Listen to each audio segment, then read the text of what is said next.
Welcome, open-minded viewers, to Science and Spirituality on Supreme Master Television. In March 2005, a unique scientific conference entitled Quantum Physics Meets Kabbalah took place in San Francisco, California, USA, with Kabbalist Rav Michael Lightman and American quantum physicists William Tiller, Jeffrey Satinover, and Fred Alan Wolf in attendance. Rav Lightman is the founder and director of the B'nai Baruch World Center for Kabbalah Studies and founder and president of the ARI, Ashlag Research Institute. The three scientists appeared in the critically acclaimed American documentary, What the Bleep Do We Know? The conference was fascinating and featured closed discussions and panel presentations before students and teachers from the University of California, Berkeley, USA, and Stanford University, USA. Rav Lightman gave a concentrated overview of Kabbalah and ancient spiritual wisdom, explaining the structure of reality and how the main substance of creation, the desire to receive pleasure, evolves. We now present excerpts of a documentary that was produced about the event by the B'nai Baruch Kabbalah Education and Research Institute, entitled Ups and Downs in San Francisco. It all started when we saw the film What the Bleep Do We Know? We are members of the World Academy of Kabbalah, headed by Rav Michael Lightman. Having seen the film, we were surprised at how close modern science has come to confirming the Kabbalistic view of the universe. Scientists specializing in quantum physics have discovered on their own the depth of matter described by Kabbalists more than 3,000 years ago. And we decided to go meet with them. We arrived in San Francisco in March 2005. What did we expect from the meeting? We wanted to be heard. The people in the audience were mostly young students who had come to meet their favorite scientists. The film was a hit in North and South America, Europe, and Japan. It had collected more than $10 million in box office revenue by that time. More than 420,000 DVDs had been ordered the previous month. Ladies and gentlemen, It started out as a regular this scientific conference. Scientists approached the podium and began to speak about the science to which they had devoted their entire lives, about the film that had turned them into stars. I gather pretty much everybody here saw the film. Is that a fair assessment? So I don't have to review anything in it. In exotic physics, there is a higher electromagnetic gauge symmetry state than our normal environment, which is called the SU2 state. And at that state, electric and magnetic monopoles are naturally supposed to coexist. Our next speaker is Dr. Wolf. And then Dr. Wolf approached the podium. No one had anticipated what was about to unfold. He didn't say a word about his own science. I really don't know what I'm going to say to you. You know, I had been studying physics and I knew something about that technology, but Kabbalah as a science was something that never would have even dawned on me. I don't care what you're doing. There's something about this field of way of thinking, of seeing, which can improve anything. And I don't care if you're a Jew, a Muslim, Gentile, Arab, I don't care what you are. I don't care what nationality, I don't care what religion you belong to. There's something in this that will, I think, awaken something in you. In order to understand what had happened, we need to go back to the previous day, to his one-on-one with Rav. Unfortunately, we didn't start shooting from the beginning, but Wolf's question was how to stop endless conflicts all over the world. The soul consists of three lines: middle, left, and right. All the conflicts in the world are over who controls the middle line. There is no use trying to settle these conflicts on our level. We have to rise along the middle line. The two lines on the sides are long, containing 10 sefirot. The middle line is short. It begins above the lower third of the other two lines. The left and the right lines are connected to the middle line and provided with their lower thirds. And that causes all the conflicts, pain, and suffering in the world. We need to disengage from this lower third and rise up to our own part, which are the vessels of bestowal. We can accomplish this only with the help of the upper light, the light of Kabbalah, the light that surrounds our souls, that enhances our vessels of bestowal, and that makes them stronger than the lower third. If we can transform ourselves this way, the same process will take place in all of humanity, in the billions of people that live today. I will give you the introduction to the book of Zohar today. This process is described there, starting from item 60. It tells us how we can change the entire world through inner transformation, because each person has a small world within him. When people study Kabbalah, it gets them, because suddenly certain truths about what is going on, what is this happening, begin to become clearer than they were before.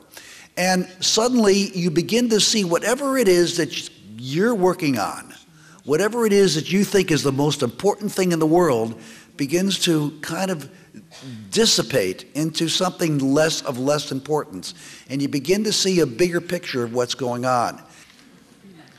Kabbalah will help liberate your mind from any shackles of thought that keep you ensconced or enclosed into a certain way of thinking. Now, if these words are awakening you right now, you know it. If they're not awakening you right now, then I'm suggesting to you that you've fallen asleep. Thank you.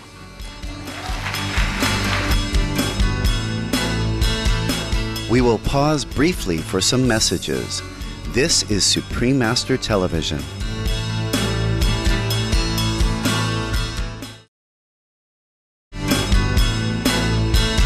Welcome back to Science and Spirituality. We now continue with excerpts from the documentary about the intersection of science and the spiritual tradition of Kabbalah, entitled Ups and Downs in San Francisco. We agreed to meet later that day behind closed doors. We drove along the streets of San Francisco and shared our impression of the past day. We were preparing for the day to come. We knew from personal experience the effect that Kabbalah has by repeating the same question day after day, that they no longer come from the mind, they come from the heart. One begins to search for the middle line that Rav had described, the middle line within, and it's not easy. And so it happened. Are you a practitioner of this observing of the 6 or more senses? Can you talk about your experiences in that world? I would like to learn from you what you're talking about. Otherwise, it's just all gas. No. No, he doesn't want to. Because it doesn't have the same sense and the same reminiscence. You can't just throw that at me and say, accept it, this is the way it is. I'm Kabbalah, that's what it teaches you. And if you just do this, you'll be... So please allow him to talk. And sure. The wisdom of Kabbalah states that reality is only a will to receive, for self-fulfillment. That desire is built through expansion of the upper light. Light is giving, bestowal, love. We call it creator. It created something called a Kliya vessel, or a desire to enjoy, which wants to be fulfilled by precisely what is in the light. And then Rav began to describe 4 phases of the upper light. If the creature receives pleasure, the creator enjoys it. If the creature doesn't enjoy it, the creator does not enjoy. We must give full credit to the scientists. They sat, listened, took notes, and began to understand. The fact that they were open was a testimony to them being genuine scientists.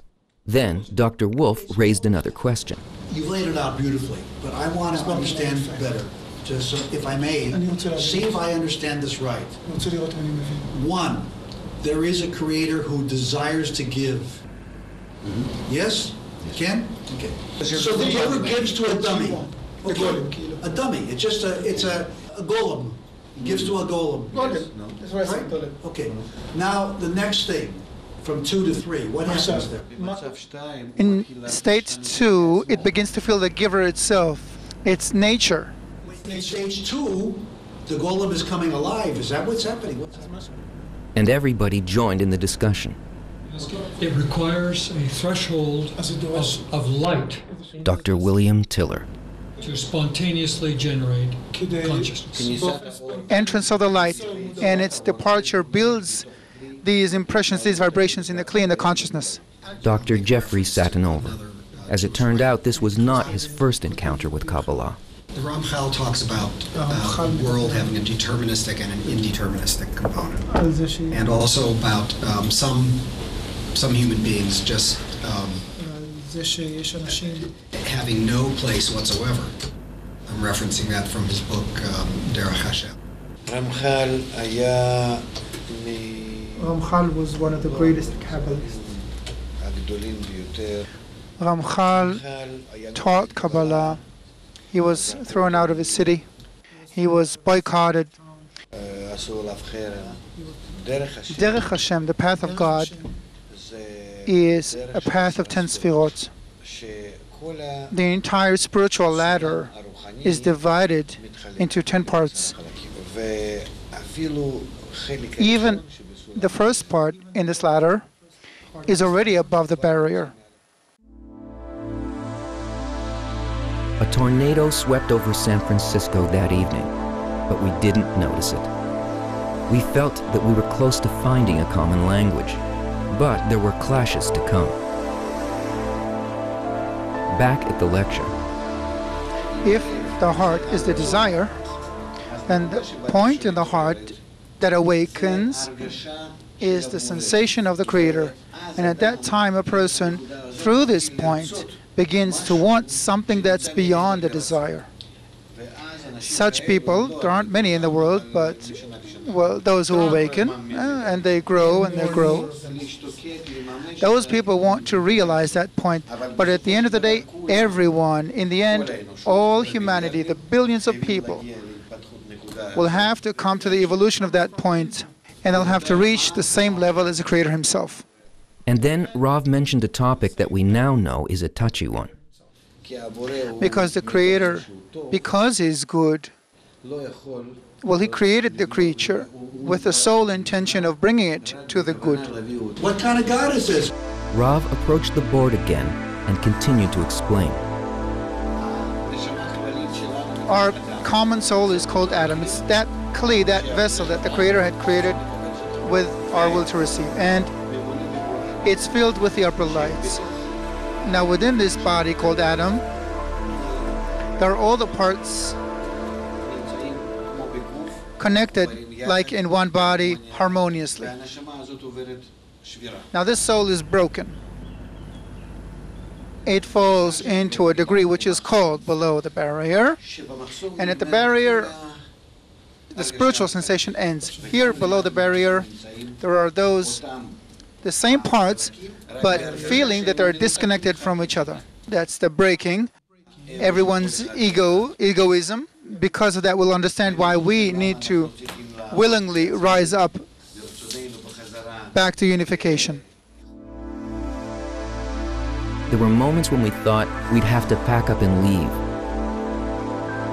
We had the sense of a total lack of communication. This is a glance back at one of our meetings. You seem to be presenting the Kabbalah as the truth, and it read like dogma. Be open to the fact that there are other powerful models. People come to me from every generation. They are so different. No one is limited. Anyone can begin to study and see how it works within them. That's not what we're saying. No. Physics. We had Newtonian mechanics. It was wonderful. It explained everything.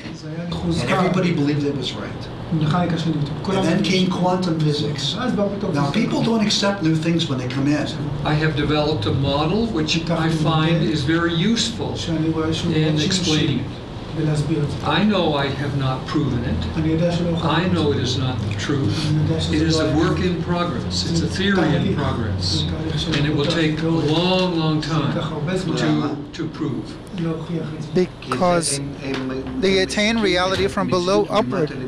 Well, how did he even know that? You make a statement like that. Still, despite it all, the scientists stayed on. They listened. They took notes. As scientists, they know that ultimately this is the only way to discover the truth. Please join us next week for the continuation of this fascinating interaction of scientists with Kabbalah wisdom. Thank you for joining us for this edition of Science and Spirituality. Coming up is Words of Wisdom after noteworthy news. May the world be enveloped in love.